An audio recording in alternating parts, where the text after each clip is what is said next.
Hello friends, welcome back to judicial world. इस video में हम फरवरी मंथ के इंपॉर्टेंट करंट अफेयर्स को देखेंगे। तो आइए शुरू करते हैं। बात करते हैं अपॉइंटमेंट्स की। वाइस एडमिरल लोचन सिंह पठानिया को चीफ हाइड्रोग्राफर अपॉइंट किया गया है। हाइड्रोग्राफर क्या होते हैं? हाइड्रोग्राफर वाटर की डेप्थ को मेजर करते हैं, कोई शोल, रॉक, रेक ये सब को चेक करते हैं ताकि नेविगेशन में कोई हर्डल ना हो। दूसरा हम देखते हैं Shri Satnam Singh Sandhu. President of India ने सतनाम सिंह संधू को अपॉइंट किया है राज्यसभा के लिए, जो कि एक एजुकेशनिस्ट हैं और फिलैंथ्रोपिस्ट हैं और जो कि फाउंडर और चांसलर भी हैं चंडीगढ़ यूनिवर्सिटी के। नेक्स्ट हम देखते हैं अनिल कुमार लोहाटी को ट्राई का चेयरमैन बनाया गया है। ट्राई क्या है? Telecom regulatory authority of India. Next हम देखते हैं प्रीति रजाक को बनाया गया है इंडियन आर्मी की पहली फीमेल सूबेदार। नेक्स्ट हम देखते हैं नरेंद्र कुमार यादव, जो कि एक IRS ऑफिसर हैं। इन्हीं ये पहले सिविल सर्वेंट हैं जिन्हें फिट इंडिया मूवमेंट का ब्रांड एम्बेसडर बनाया गया है। नेक्स्ट हम देखते हैं इंटरनेशनल कोर्ट ऑफ जस्टिस के प्रेसिडेंट बनाए गए हैं जज नवाफ इस्लाम। नेक्स्ट है कजाकिस्तान के प्राइम मिनिस्टर बनाए गए हैं उल्झास बेटेनोव। इंडोनेशिया के प्रेसिडेंट बनाए गए हैं प्रबोवो सुबियांतो। नेक्स्ट हम ऑबिचुअरीज को देख लेते हैं। वेटरन आर्टिस्ट ए रामचंद्रन की डेथ हो गई है दिल्ली में, जो कि मॉन्यूमेंटल कैनवास और कलरफुल ऑयल और वाटर कलर पेंटिंग के लिए फेमस थे, जिन्हें ललित कला एकेडमी का फेलो बनाया गया था और पद्म भूषण से भी अवार्ड किया गया था इन्हें 2005 में। नेक्स्ट हम देखते हैं प्रसिद्ध लेखिका और पद्मश्री अवार्डी उषा किरण खान की डेथ हो गई है, जो कि हिंदी और मैथिली लिटरेचर की एक ग्रेट राइटर थी, जिन्हें साहित्य एकेडमी अवार्ड 2012 में मिला था, पद्मश्री अवार्ड 2015 में मिला था। उनके मैथिली नॉवेल भामती एक अविस्मरणीय प्रेम कथा के लिए उन्हें साहित्य एकेडमी अवार्ड 2012 में मिला था। नेक्स्ट हम देखते हैं दत्ताजी राव गायकवाड़, जो कि नेशन के ओल्डेस्ट टेस्ट क्रिकेटर थे। उनकी डेथ हो गई है 95 ईयर्स की एज में। नेक्स्ट हम देखते हैं वेटरन सिंगर पंकज उदास की डेथ हो गई है, जो कि गजल के लिए फेमस थे। बात करते हैं नेशनल न्यूज की। आयुष मिनिस्टर सर्बानंद सोनोवाल ने इनॉग्रेट किया है नेशनल आरोग्य फेयर 2024। ये फेयर मिनिस्ट्री ऑफ आयुष के द्वारा 1 से 4 फरवरी के बीच में नई दिल्ली में करवाया गया है। ये फेयर फीचर करता है इंडिया की हीलिंग ट्रेडिशन को, जैसे आयुर्वेद, योगा, नेचुरोपैथी, यूनानी, सिद्धा, होम्योपैथी।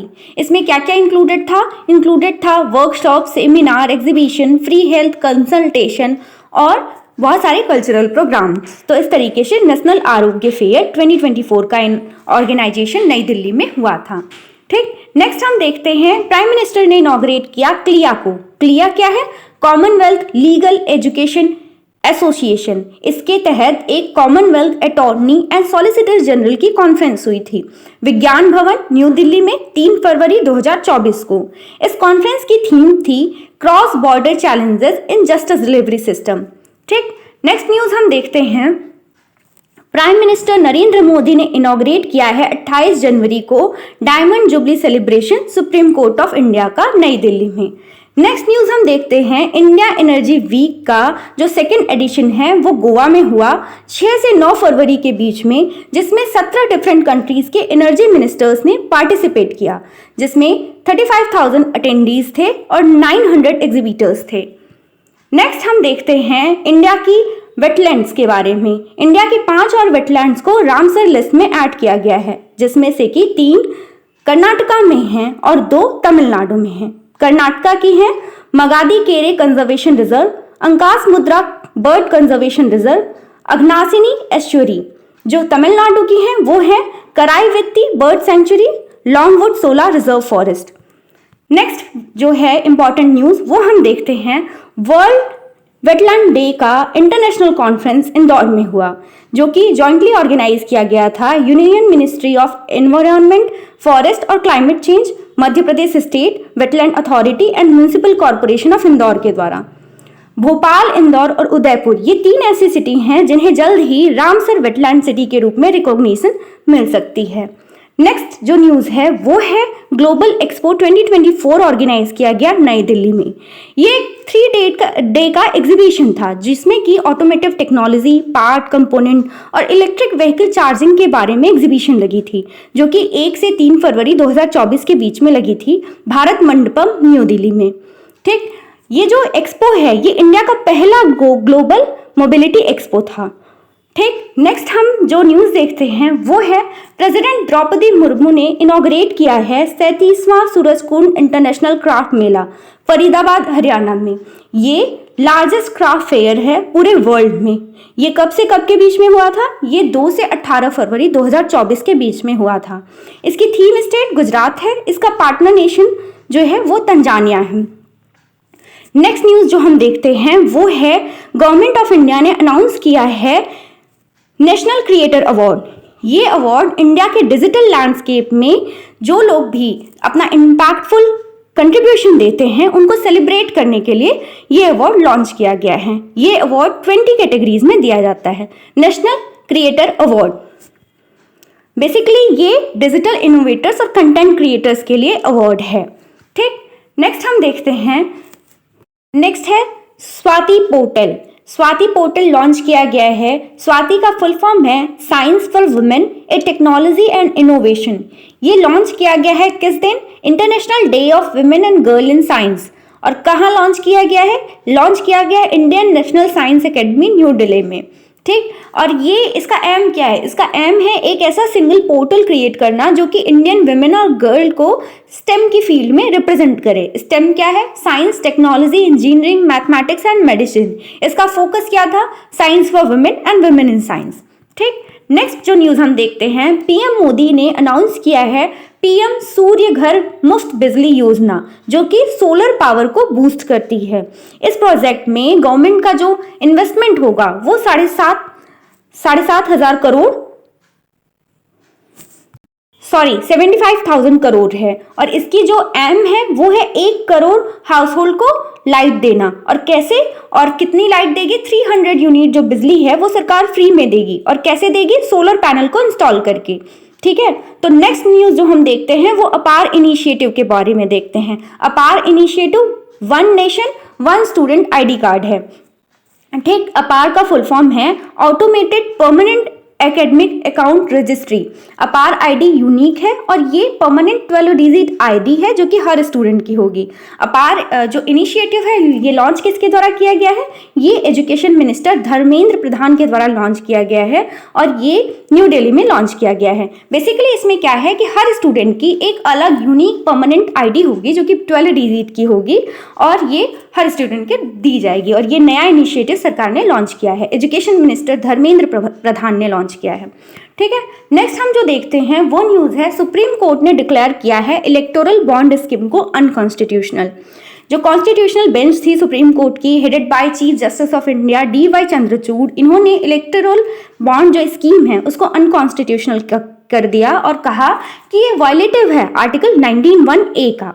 सुप्रीम कोर्ट ने यूनानिमस जजमेंट दिया और कहा कि ये जो इलेक्टोरल बॉन्ड स्कीम है ये एनोनिमस नेचर का होने के नाते राइट टू इंफॉर्मेशन के वायलेटिव है, इसलिए ये right to free speech and expression जो अंडर आर्टिकल 19(1)(a) कॉन्स्टिट्यूशन के दिया हुआ है उसके वायलेटिव है।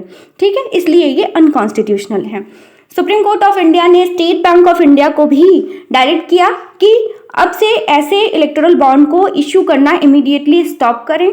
और सुप्रीम कोर्ट ऑफ इंडिया ने कहा कि अप्रैल 12, 2019 से 6 मार्च 2024 के बीच में जितने भी डोनेशन इलेक्टोरल बॉन्ड्स के थ्रू पॉलिटिकल पार्टीज को हुए हैं उनकी जानकारी वो दे, सुप्रीम कोर्ट को दे। ठीक, और जो नेक्स्ट इन्होंने कहा, इलेक्शन कमीशन को भी कहा कि सभी डिटेल्स इलेक्टोरल बॉन्ड से रिलेटेड जो भी डिटेल्स हैं उनको आप अपनी वेबसाइट पे 13 मार्च 2024 के अंदर तक पब्लिश करिए। ठीक, नेक्स्ट इन्होंने कहा कि जो भी इलेक्टोरल बॉन्ड्स हैं जो कि इनकैश नहीं हुए हैं पॉलिटिकल पार्टीज के द्वारा, ये सभी रिजर्व बैंक ऑफ इंडिया को रिटर्न किए जाने चाहिए और जो कि वापस परचेजर को रिफंड किए जाएंगे। ठीक है, तो ये सुप्रीम कोर्ट ऑफ इंडिया का नया जजमेंट है जिसमें कि उन्होंने इलेक्टोरल बॉन्ड स्कीम को अनकॉन्स्टिट्यूशनल कर दिया है। नेक्स्ट न्यूज़ जो हम देखते हैं वो है हरियाणा ने लॉन्च किया है वन मित्र स्कीम। हरियाणा के जो चीफ मिनिस्टर हैं मनोहर लाल खट्टर जी, उन्होंने लॉन्च किया है वन मित्र स्कीम। और इसमें क्या है बेसिकली कि जो नॉन फॉरेस्ट एरियाज हैं उसमें कम्युनिटी पार्टिसिपेशन के थ्रू ट्री प्लांटिंग एक्टिविटीज को प्रमोट करना, ये इस स्कीम का मेन एम है। ठीक, नेक्स्ट न्यूज जो हम देखते हैं वो ताज महोत्सव 2024 के बारे में देखते हैं। ताज महोत्सव ऑर्गेनाइज किया जाता है आगरा में हर साल। कब से? 1992 से, 1992 से। ये मिनिस्ट्री ऑफ टूरिज्म के एनुअल इवेंट कैलेंडर का पार्ट है। ये 10 डे कल्चरल फेस्टिवल है जो कि फरवरी 17 से 27 2024 के बीच शिल्पग्राम में आयोजित किया जाता है, जो कि ताजमहल के ईस्टर्न गेट के पास है, आगरा और उत्तर प्रदेश में। इस बार की इसकी थीम क्या थी? संस्कृति और समृद्धि। ठीक, नेक्स्ट न्यूज जो हम देखते हैं वो है इंटरिम बजट 2024-2025 के बारे में। जैसा कि आप जानते हैं कि इस बार चुनाव होने वाले हैं, इसीलिए गवर्नमेंट ऑफ इंडिया ने इंटरिम बजट पास किया है। जो नई गवर्नमेंट आएगी इलेक्शन जीत के, वो फिर से बजट अपना लेके आएगी, लेकिन अभी इंटरिम बजट पास किया गया है। तो देखिए, इंटरिम बजट एक short term temporary financial plan होता है जो कि गवर्नमेंट के एक्सपेंसेस को दिखाता है कि कहाँ गवर्नमेंट क्या एक्सपेंस करेगी जब तक कि नई गवर्नमेंट नहीं आ जाती। ठीक, इस बार कोई इकोनॉमिक सर्वे नहीं हुआ है। इस जो इंटरिम बजट के जो भी हाइलाइट्स हैं वो हम डिस्कस कर लेते हैं। इस बार के बजट की जो प्रायोरिटी है गवर्नमेंट की वो है पुअर, विमेन, यूथ, फॉर्मर। ठीक, no change in tax rate, direct और इनडायरेक्ट टैक्सेस के लिए कोई भी चेंज नहीं हुआ है टैक्स रेट्स में। और जो है 1 करोड़ हाउस होल्ड को 300 यूनिट्स इलेक्ट्रिसिटी दी जाएगी हर महीने सोलर पैनल इंस्टॉल करके। ये जैसे कि इसके पहले भी हमने न्यूज़ में इस चीज़ को पढ़ा था, प्रधानमंत्री सूर्य घर बिजली योजना करके प्राइम मिनिस्टर नरेंद्र मोदी ने लॉन्च किया है। ठीक, और फार्मर्स की जो इनकम है उनको स्टेप अप करने के प्रयास किए जाएंगे। ठीक, और 20 मिलियन हाउसेस को बिल्ड किया जाएगा अगले 5 साल में प्रधानमंत्री आवास योजना के तहत। ठीक, आयुष्मान भारत को जो है वो एक्सटेंड किया जाएगा सभी आशा और आंगनबाड़ी कार्यकर्ताओं के लिए। ठीक, सर्वाइवल कैंसर के लिए वैक्सीनेशन किया जाएगा, फ्री वैक्सीनेशन किया जाएगा गवर्नमेंट के द्वारा 9 to 14 ईयर्स ओल्ड जो गर्ल चाइल्ड है उनके लिए। ठीक, ये भी बहुत ही अच्छा इनिशिएटिव है गवर्नमेंट का। ठीक, तो इस तरीके से हमने इंटरिम बजट 2024-2025 के जो भी हाइलाइट्स थे उनको देख लिया। नेक्स्ट बात करते हैं व्हाइट पेपर और इंडियन इकोनॉमी। जैसे कि अभी फाइनेंस मिनिस्टर निर्मला सीतारमण जी ने एक व्हाइट पेपर प्रेजेंट किया था और ब्लैक पेपर प्रेजेंट किया गया था अपोजिशन पार्टी के द्वारा। अब हम देख लेते हैं व्हाइट पेपर क्या होता है और ब्लैक पेपर क्या होता है। व्हाइट पेपर एक कंप्रिहेंसिव इंफॉर्मेशन, एनालिसिस और प्रपोजल किसी भी स्पेसिफिक टॉपिक या इश्यू पे प्रोवाइड करता है। ब्लैक पेपर एक क्रिटिकल या डिसेंटिंग व्यू पॉइंट उसी पर्टिकुलर टॉपिक पे प्रोवाइड करता है। तो ये व्हाइट पेपर और ब्लैक पेपर हो गया। ठीक, नेक्स्ट हम बात करते हैं उत्तराखंड के यूसीसी ड्राफ्ट रिपोर्ट की। उत्तराखंड की जो कैबिनेट है उसने यूसीसी को अप्रूव किया है अपने स्टेट में। यूसीसी डीपीएसपी का पार्ट है। अभी तक की जो एकमात्र स्टेट थी जो कि यूसीसी की थी वो गोवा थी। अब उत्तराखंड भी दूसरा ऐसा स्टेट हुआ है जो कि यूसीसी को लागू कर रहा है। यूसीसी बेसिकली है क्या? ये एक कॉमन लॉ है जो कि सभी के पर्सनल मैटर्स को एक तरीके से डील करेगा। ठीक है, सभी धर्मों के, सभी रिलीजन के जो भी पर्सनल मैटर हैं उनको भी अब एक तरह सिविल लॉज जो हैं वो एक तरीके से डील किए जाएंगे। अभी तक हमें पता था कि क्रिमिनल लॉज के लिए सभी के लिए एक ही कानून था, लेकिन सिविल लॉ के लिए जो पर्सनल मैटर्स थे उनमें सभी के अलग अलग कानून से गवर्न होते थे। तो अब उत्तराखंड में ये यूसीसी इम्प्लीमेंट कर दिया गया है, यूसीसी लागू कर दिया गया है। ठीक है, नेक्स्ट बात करते हैं। गवर्नमेंट ने लॉन्च किया है भारत राइस को, जो कि सब्सिडाइज रेट पे कंज्यूमर्स के लिए।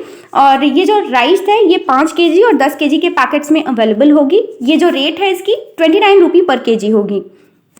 नेक्स्ट न्यूज है सुदर्शन सेतु।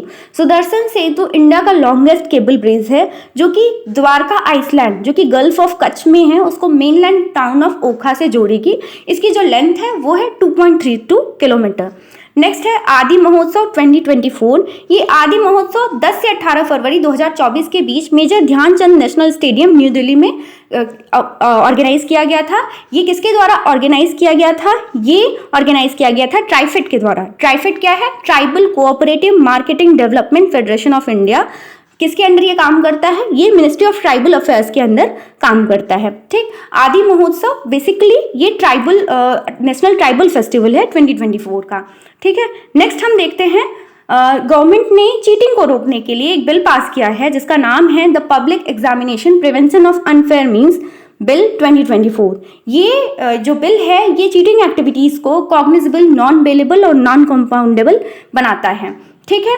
और इसमें जो पनिशमेंट है वो पनिशमेंट है 3 to 5 years इन जेल या फिर 10 लाख तक का फाइन। अगर कोई चीटिंग एक्टिविटीज करते हुए पाया गया या पेपर लीक के जो भी केसेस आजकल हो रहे हैं उसमें पाया गया तो उसकी जो पनिशमेंट है वो 3 to 5 year है और जो फाइन है वो है 10 लाख। अगर ऑर्गेनाइज क्राइम हो रहा है, मतलब कई सारे लोग संगठित अपराध कर रहे हैं, तो उस केस में इसकी जो पनिशमेंट है वो 10 years है और जो फाइन है वो 1 करोड़ रुपए है, ठीक है। लेकिन अगर कैंडिडेट जो कि उस एग्जाम में अपीयर हो रहा है उसको इस एक्ट के, इस बिल के परव्यू से छोड़ दिया गया है, उसे लेफ्ट आउट कर दिया गया है, वो उसके ऊपर ये नहीं एप्लीकेबल होता, ठीक। नेक्स्ट हम देखते हैं जो क्रिमिनल लॉज हैं, जो नए 3 क्रिमिनल लॉज गवर्नमेंट लेके आई थी वो 1 जुलाई 2024 से इन्फोर्सेबल हो जाएंगे। उसमें क्या क्या है? आईपीसी 1860 किसके द्वारा रिप्लेस होगी? भारतीय न्याय संहिता 2023। सीआरपीसी ऑफ 1973 किसके द्वारा रिप्लेस होगी? भारतीय नागरिक सुरक्षा संहिता 2023। इंडियन एविडेंस एक्ट ऑफ 1872 किसके द्वारा रिप्लेस होगा? भारतीय साक्ष्य अधिनियम 2023, ठीक। नेक्स्ट न्यूज जो हम देखते हैं वो है इंडिया के गगनयान मिशन के बारे में। इंडिया के गगनयान मिशन में क्या है कि इंडिया एक ह्यूमन क्रू को भेजेगा अर्थ के चारों तरफ, जो ऑर्बिट है 400 किलोमीटर के ऑर्बिट में, और फिर स्पेस में बेसिकली इंडिया जो है ह्यूमन क्रू को स्पेस में भेजेगा और उन्हें वापस धरती पे वापस लाने का ये प्रोग्राम है, जिसमें कि जो यूज़ किया जाएगा GSLV MK3 को यूज़ किया जाएगा, जिसे LVM-3 भी कहा जाता है, ठीक। और जो प्राइम मिनिस्टर नरेंद्र मोदी हैं उन्होंने उन 4 लोग, वो 4 इंडियन, 4 जो एयरफोर्स के पायलट्स हैं जो कि इस प्रेस्टिजियस मिशन पे जाएंगे, उनकी आइडेंटिटी को रिवील किया है। वो 4 लोग कौन हैं? वो 4 लोग हैं Group Captain Prashant Balakrishna Nair, Group Captain Ajit Krishnan, Group Captain Angad Pratap, Wing Commander Shubhanshu Shukla. ये 4 लोग अनाउंस किए गए हैं। इनको बताया गया है प्राइम मिनिस्टर नरेंद्र मोदी के द्वारा 27 फरवरी 2024 को कि ये जो गगनयान मिशन है इसके लिए ये 4 लोग ही जाएंगे, ठीक। नेक्स्ट न्यूज हम देखते हैं, इंटरनेशनल न्यूज है। फिनलैंड के former prime minister Alexander Stubb ने प्रेसिडेंशियल इलेक्शन जीत लिया है। प्रबोवो सुबियांतो इंडोनेशिया के प्रेसिडेंशियल इलेक्शन में जीते हैं। और जो ग्रीस जो कंट्री है उसने सेम सेक्स मैरिज को लीगलाइज कर दिया है। ग्रीस एक ऐसी पहली ऑर्थोडॉक्स क्रिश्चियन कंट्री है जिसने कि ऐसा अलाउ किया है, ठीक है। ग्रीस ने लीगलाइज किया है सेम सेक्स मैरिज को। नेक्स्ट हम देखते हैं वर्ल्ड गवर्नमेंट समिट 2024 जो कि कहाँ हुई थी? जो कि दुबई में हुई थी। कब से कब हुई थी? 12 से 14 फरवरी के बीच में हुई थी। इसका थीम क्या था? Shaping future government. और इसमें पार्टिसिपेट किसने किया था? इसमें गेस्ट ऑफ ऑनर कंट्रीज जो थी वो कौन सी थी? इंडिया, तुर्की और कतर, ठीक। नेक्स्ट हम देखते हैं, जापान जो है वो वर्ल्ड की 4th लार्जेस्ट इकोनॉमी है, वो स्लिप कर गई है और जर्मनी के बाद वो 4th लार्जेस्ट इकोनॉमी है, ठीक। नेक्स्ट हम देखते हैं कि भारत मार्ट की जो फाउंडेशन स्टोन लेइंग सेरेमनी है वो जबेल अली दुबई में हुई है। भारत मार्ट एक इम्पॉर्टेंट रोल प्ले कर सकता है इंडिया के MSME सेक्टर के जो भी एक्सपोर्ट्स हैं उनको प्रमोट करने के लिए, ठीक है। नेक्स्ट हम देखते हैं, पीएम मोदी ने इनॉग्रेट किया है पहला हिंदू टेम्पल अबू धाबी में। ये हिंदू टेम्पल का नाम क्या है? बोचन स्वामी अक्षर पुरुषोत्तम स्वामी नारायण संस्था टेम्पल, बैप्स टेम्पल जिसको बोलते हैं। ये पहला ऐसा अबू धाबी में पहला हिंदू टेम्पल इनॉग्रेट किया गया है। और ये टेम्पल पब्लिक के लिए कब ओपन होगा? 1 मार्च को ओपन होगा। नेक्स्ट न्यूज जो हम देखते हैं वो है, माल्टा ने ज्वाइन किया है सोलर अलायंस को। इंटरनेशनल सोलर अलायंस को माल्टा ने ज्वाइन किया है। ये कब ओरिजिनेट हुआ था? इंटरनेशनल सोलर अलायंस 2015 में इंडिया और फ्रांस के ज्वाइंट एफर्ट से ओरिजिनेट हुआ था। और इसका जो एम है वो ग्लोबल जो फॉसिल फ्यूल पे ग्लोबल डिपेंडेंस है उसको कम करने के लिए और सोलर एनर्जी के वाइड स्प्रेड एडॉप्शन को प्रमोट करना है। इसमें टोटल कंट्रीज कितनी है? 119 है। इसका जो सेक्रेटेरिएट है वो गुरुग्राम है इंडिया में। इसका जो न्यूएस्ट मेंबर बना है वो है माल्टा। नेक्स्ट हम देखते हैं, पाकिस्तान के जनरल इलेक्शन में स्प्लिट वर्डिक्ट हुई है जिसमें PMLP और PPP दोनों को सेम जो है नंबर ऑफ सीट्स मिले हैं और दोनों एक दूसरे से निगोशिएट कर रहे हैं एक ज्वाइंट गवर्नमेंट फॉर्म करने के लिए। ठीक, नेक्स्ट हम देखते हैं रिपोर्ट्स एंड इंडेक्सेस। पहला है हेनले पासपोर्ट इंडेक्स। इसमें जो पहली रैंक है वो है फ्रांस, जापान, सिंगापुर, स्पेन को पहली रैंक मिली है। इंडिया की रैंक इसमें 85 है। नेक्स्ट जो इंडेक्स है वो है करप्शन परसेप्शन इंडेक्स। इसमें जो इसको रिलीज किया जाता है वो ट्रांसपेरेंसी इंटरनेशनल के द्वारा रिलीज किया जाता है। इसमें जो पहली रैंक वाली कंट्री है वो है डेनमार्क, दूसरी फिनलैंड और इंडिया की जो रैंक है वो है 93। नेक्स्ट हम अवार्ड्स एंड ऑनर्स की बात करते हैं। इसमें जो भारत रत्न अवार्ड इस बार मिला है उसमें किसे मिला है भारत रत्न अवार्ड? तो भारत रत्न अवार्ड कर्पूरी ठाकुर को पास्थुमसली मिला है। ये एक रिनोन्ड सोशलिस्ट लीडर थे और फॉर्मर चीफ मिनिस्टर थे बिहार के। लाल कृष्ण आडवाणी को मिला है जो कि एक वेटरन भारतीय जनता पार्टी के लीडर थे। पीवी नरसिम्हा राव को मिला है जो कि फॉर्मर प्राइम मिनिस्टर थे। चौधरी चरण सिंह को मिला है जो कि फॉर्मर प्राइम मिनिस्टर थे जिन्होंने एग्रीकल्चर सेक्टर को सपोर्ट किया था और फार्मर्स के राइट को अपहोल्ड किया था। एमएस स्वामीनाथन को मिला है जो कि फादर थे इंडियन ग्रीन रेवोल्यूशन के। ठीक, नेक्स्ट हम देखते हैं 58th ज्ञानपीठ अवार्ड 2023। ये एक हाईएस्ट लिटरेरी ऑनर है जो भी इन लिटरेचर में आउटस्टैंडिंग कंट्रीब्यूशन को रिकॉग्नाइज करता है। इसमें जो संपूर्ण सिंह कालरा हैं उनको उर्दू के लिए मिला है ज्ञानपीठ अवार्ड और जो स्कॉलर जगत गुरु रामभद्राचार्य जी हैं उन्हें संस्कृत के लिए मिला है 58th ज्ञानपीठ अवार्ड 2023। ठीक, नेक्स्ट है outstanding business women of the year 2023। ये डॉक्टर बीना मोदी को मिला है। ठीक, जो कि चेयरपर्सन है मोदी इंटरप्राइजेज की। नेक्स्ट हम देखते हैं स्पोर्ट्स अवार्ड। स्पोर्ट्स अवार्ड में under 19 women's ODI cricket world cup 2024 में ऑस्ट्रेलिया जीता है इंडिया को हरा के 79 रन से फाइनल में। ठीक, नेक्स्ट हम देखते हैं badminton Asian team championship 2024 award. ये इंडिया को मिला है और जिसने कि थाईलैंड को हराया था। Badminton Asia team championship 2024। Next हम देखते हैं खेलो इंडिया यूनिवर्सिटी गेम्स जो कि 4th एडिशन है वो गुवाहाटी में हुआ। ठीक है, और ये कब से कब के बीच में हुआ? 17 से 29 फरवरी 2024 के बीच में हुआ, जिसमें कि 7 स्टेट्स ने पार्टिसिपेट किया था और नॉर्थ ईस्ट की 7 स्टेट ने पार्टिसिपेट किया था और रैंक 1 इसमें जिसे मिला है वो है चंडीगढ़ यूनिवर्सिटी को। ठीक, खेलो इंडिया यूनिवर्सिटी गेम्स। ठीक, नेक्स्ट है books and authors. Books and authors में देखते हैं जो इंपॉर्टेंट बुक्स हैं उनके बारे में। पहला है what if there was no Congress, the uncensored history of independent India. ये लिखा है प्रियम गांधी मोदी ने।